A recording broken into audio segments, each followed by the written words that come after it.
കേരളത്തില് വളരെ പണ്ട് നാറാണത്ത് ഭ്രാന്തൻ എന്നൊരാൾ ജീവിച്ചിരുന്നു. ഒരിക്കല് തന്റെ പിറന്നാളിന് തന്റെ സുഹൃത്തുക്കൾക്ക് ഒരു സദ്യ കൊടുക്കാൻ അദ്ദേഹം നിശ്ചയിച്ചു. പക്ഷെ പാത്രങ്ങളൊന്നുമില്ലായിരുന്നു. അതുകൊണ്ട് അയൽപ്പക്കത്തു നിന്ന് കുറെ ഉരുളികളും ചെമ്പും ഒക്കെ വാങ്ങിക്കൊണ്ടുവന്ന് സദ്യ കഴിച്ചു. സദ്യ കഴിഞ്ഞ് പാത്രങ്ങൾ മടക്കി കിട്ടാഞ്ഞപ്പോ അയൽവക്കക്കാർ നീരസം പ്രകടിപ്പിച്ചു. നാറാണത്ത് ഭ്രാന്തൻ പറഞ്ഞു, പാത്രങ്ങളൊക്കെ സുരക്ഷിതമായി എന്റെ കൈവശമുണ്ട്, ഉടനെ മടക്കി തരാം. 2 ദിവസം കഴിഞ്ഞു. പാത്രങ്ങൾ മടക്കി. ഓരോ പാത്രത്തിന്റെ ഒപ്പം ഓരോ ചെറിയ പാത്രവും മടക്കി നൽകി.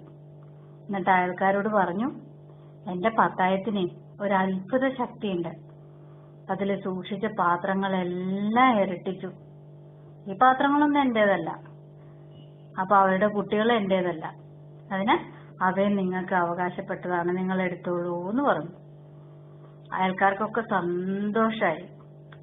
കുറെ മാസങ്ങൾ കഴിഞ്ഞിട്ട് അച്ഛന്റെ ശ്രാദ്ധ കൂട്ടാൻ നാറാണത്ത് ഭ്രാന്തൻ വീണ്ടും പാത്രങ്ങൾ ചോദിച്ചു.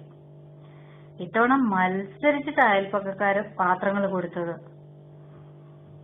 സദ്യ കഴിഞ്ഞപ്പോ രഹസ്യമായിട്ട് അദ്ദേഹം എന്ത് ചെയ്തു, പാത്രങ്ങളൊക്കെ ചന്തയിൽ കൊണ്ടുപോയി അങ്ങ് വിറ്റു. ധാരാളം പൈസ കിട്ടി. കുറെ മാസങ്ങൾ കഴിഞ്ഞപ്പോ അയൽപ്പക്കക്കാരൊക്കെ ചോദിച്ചു, ഞങ്ങളുടെ പാത്രം എന്താ തിരിച്ചു തരാത്തേ? അപ്പൊ നാറാണത്ത് ഭ്രാന്തൻ കൈമലർത്തി, എന്റെ പത്തായത്തെ സൂക്ഷിച്ചിരുന്നു, ഇപ്പൊ അവിടെ ഒന്നുമില്ല. ആൾക്കാർക്ക് ദേഷ്യം വന്നു. അവര് കേസ് കൊടുത്തു. അപ്പൊ നാറാണത്ത് ഭ്രാന്തൻ മജിസ്ട്രേറ്റിന്റെ അടുത്ത് വന്ന് പറഞ്ഞു, ഈ കേസ് കൊടുത്തവർക്കൊക്കെ പത്തായം പെറ്റു എന്ന് പറഞ്ഞൊരു കുഞ്ഞു പാത്രം കൊടുത്തപ്പോ സന്തോഷായിരുന്നു. 2ാമത്തെ തവണ എല്ലാ പാത്രങ്ങളും മരിച്ചുപോയി എന്ന് പറഞ്ഞിട്ട് ഇവരാരും വിശ്വസിക്കണമില്ല. പത്തായം പെറ്റു എന്ന് വിശ്വസിച്ചവര് പാത്രങ്ങൾ മരിച്ചു എന്ന് പറഞ്ഞാലും വിശ്വസിക്കണ്ടേ? ഇത് കേട്ട് മജിസ്ട്രേറ്റ് അദ്ദേഹത്തിനെ വെറുതെ വിട്ടു.